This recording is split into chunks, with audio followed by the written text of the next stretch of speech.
Le Seigneur soit avec vous. Évangile de Jésus-Christ selon saint Luc.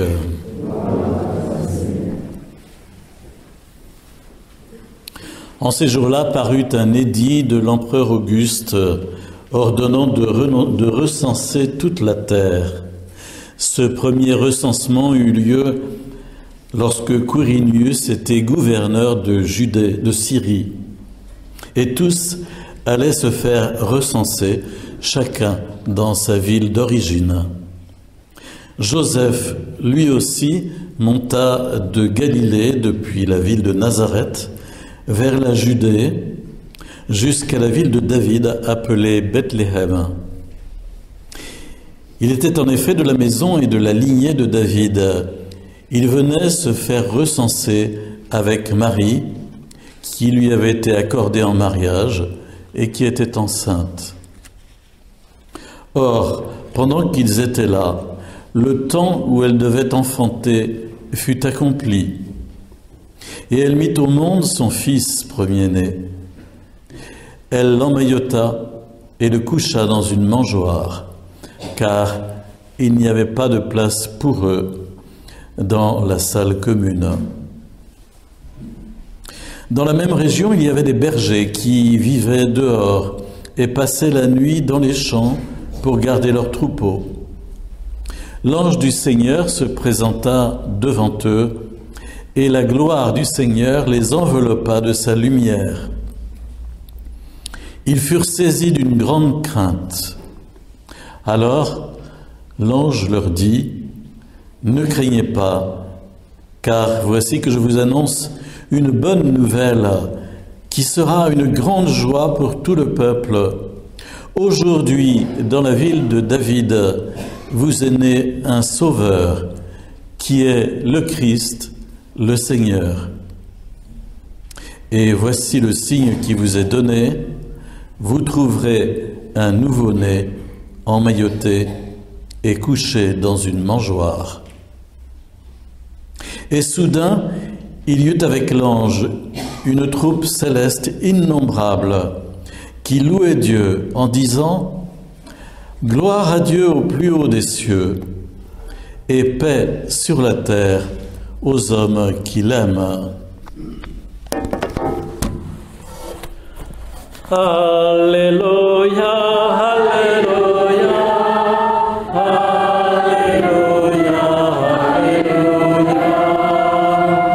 Alléluia, Alléluia,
La liturgie de cette nuit de Noël n'a pas besoin d'être très bavarde. Il suffit d'adorer le mystère. Nous le chantons, nous le déployons à travers la proclamation de la parole de Dieu, à travers des chants qui s'enracinent quelquefois dans des siècles de prière, de piété, de dévotion. Et nous exprimons à travers ces chants, à travers l'écoute de la parole, à travers notre gestuelle aussi, nous exprimons l'adoration de l'enfant Dieu. Notre foi dans le mystère qui nous est proposé. J'ai quelques amis qui m'ont envoyé des mails aujourd'hui, comme j'imagine pour un certain nombre d'entre vous, bon Noël, etc. Et il y en a certains qui avaient ajouté « Quelle joie d'avoir la foi !»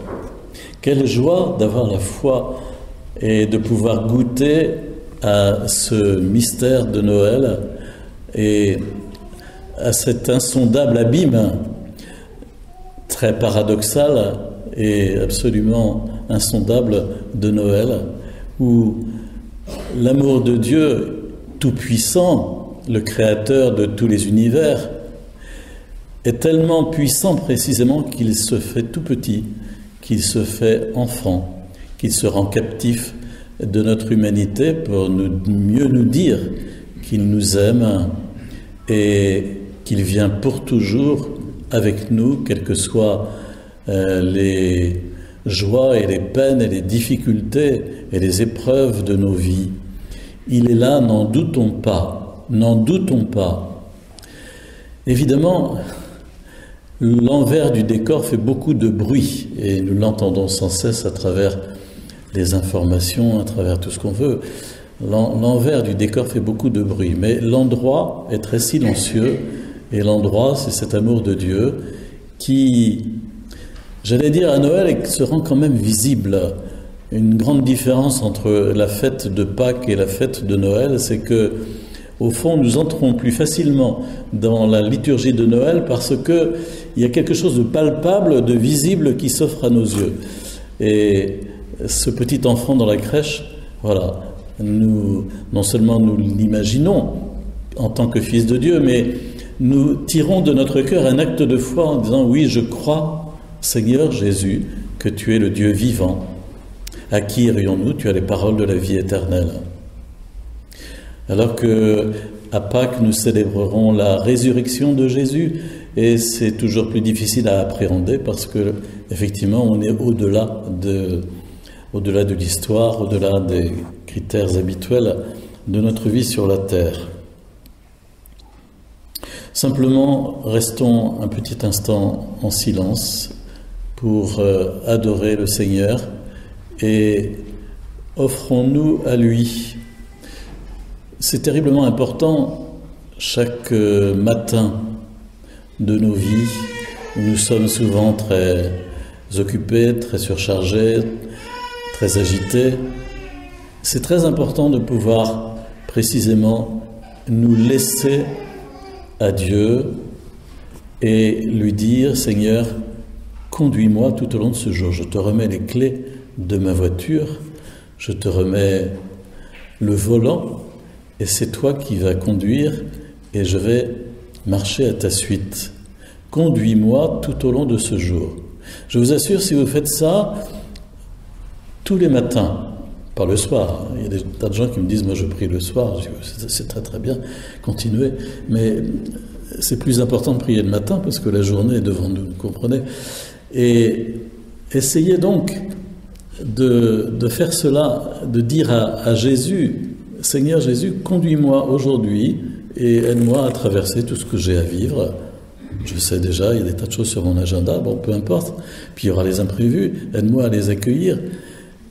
Eh bien, il le fera. Et vous verrez, ça va s'emboîter très bien. Puis au lieu d'être ronchon, vous serez de meilleure humeur parce que vous vous sentirez plus en paix et puis moins seul. Comme dit Jésus dans les évangiles, « Venez à moi, vous tous qui peinez sous le fardeau, et moi je vous soulagerai. Prenez sur vous mon joug, car mon joug est aisé, mon fardeau léger. » Marchez du même pas que Jésus, sous le même joug, le laisser nous conduire, et alors, non pas égoïstement pour en profiter, mais pour en témoigner autour de nous, auprès de ceux qui nous entourent. Aujourd'hui, les gens sont tout à fait réfractaires aux paroles que nous pouvons dire pour témoigner de notre foi. En revanche, si nous sommes capables de donner un témoignage de vie heureux, pacifié, apaisé, alors manifestement la question se posera. D'où vient cette paix, d'où vient cette joie? et nous serons témoins du Christ vivant, présent au milieu de nous.